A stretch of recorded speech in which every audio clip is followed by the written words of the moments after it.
Watch this red light. Front car. A leased German sedan. Chrome rims.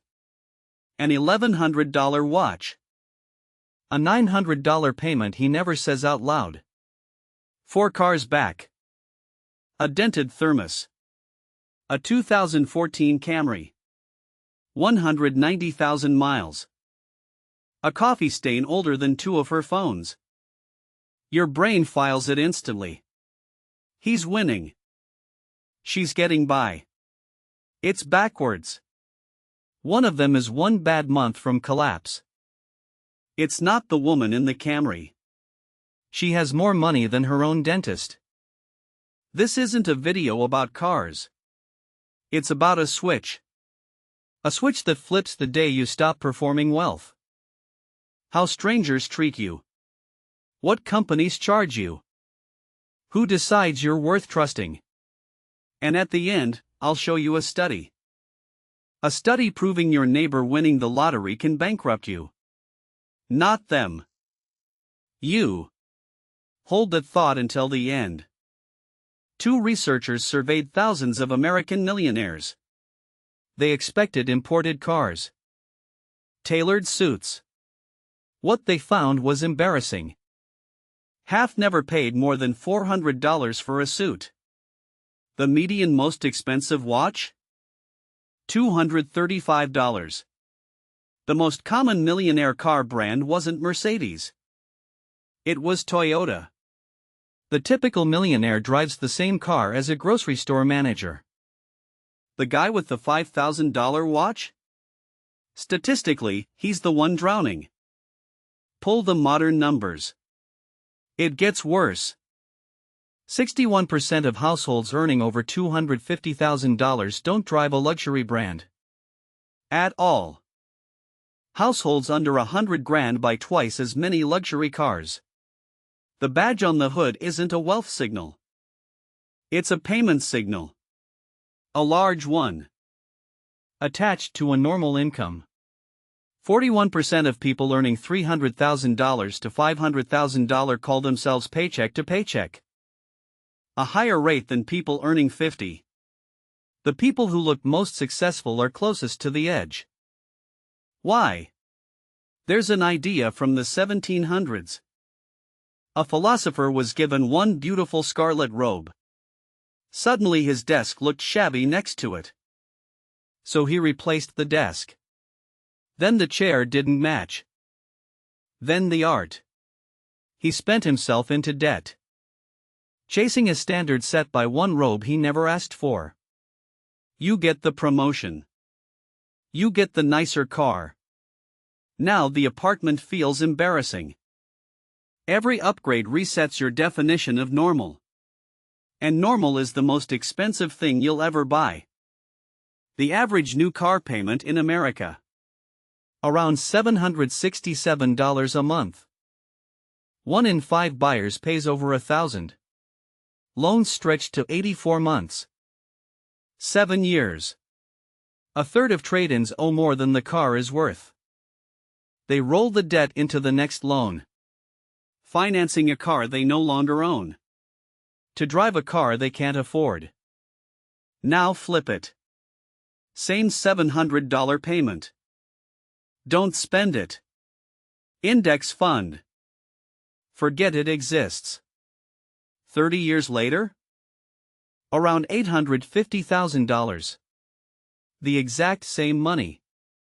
One version buys depreciating sedans. The other buys a paid-off house. And the power to say no. That's not a difference in income. It's a difference in what you decided to look like.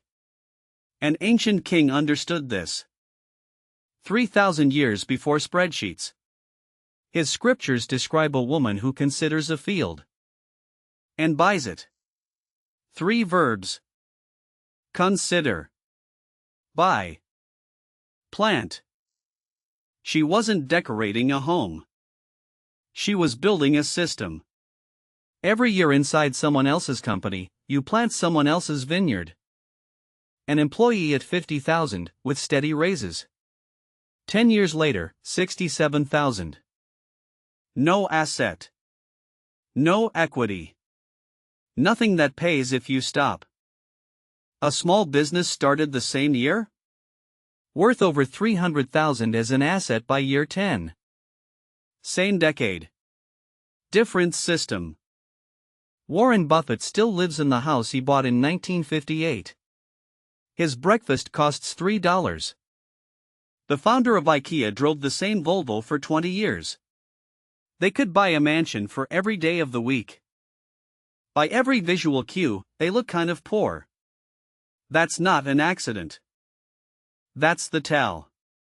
But here's the uncomfortable turn. Looking poor on purpose is a privilege. Being actually poor is expensive. Broke and need rent money? The payday lender charges nearly 400%. Bad credit? The same car loan costs you 22% instead of 5%. The rent-to-own store sells a couch at triple retail. $1,000, paid weekly, for a $200 television. The person least able to pay more is charged the most. To borrow cheaply, you must already look like you don't need it. Identical drivers pay wildly different insurance based on zip code alone. The system runs in reverse at the bottom.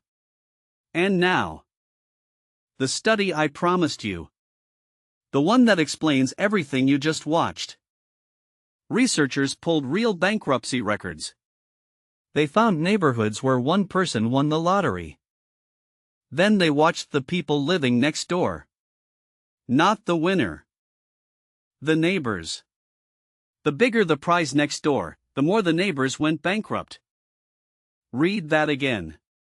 Someone else's jackpot pushed them into bankruptcy. And when researchers checked what those neighbors had been buying? Not savings. Not investments. The stuff that sits in a driveway. Cars. Boats. Things people can see. When the family next door suddenly had more. The neighbors didn't try to get richer. They tried to look richer. And it destroyed them. That is the whole disease in one sentence. The man at the red light isn't competing with his bank balance. He's competing with whoever pulls up next to him. That race has no finish line. Someone is always idling one lane over. In something shinier. The woman in the Camry got out of the race. Nobody at that light will ever know what she's worth. That's the whole point. She traded the applause for the freedom. And the applause was never going to pay her bills anyway. If this changed how you see the car next to you, subscribe. The next one goes deeper into exactly how the escape works.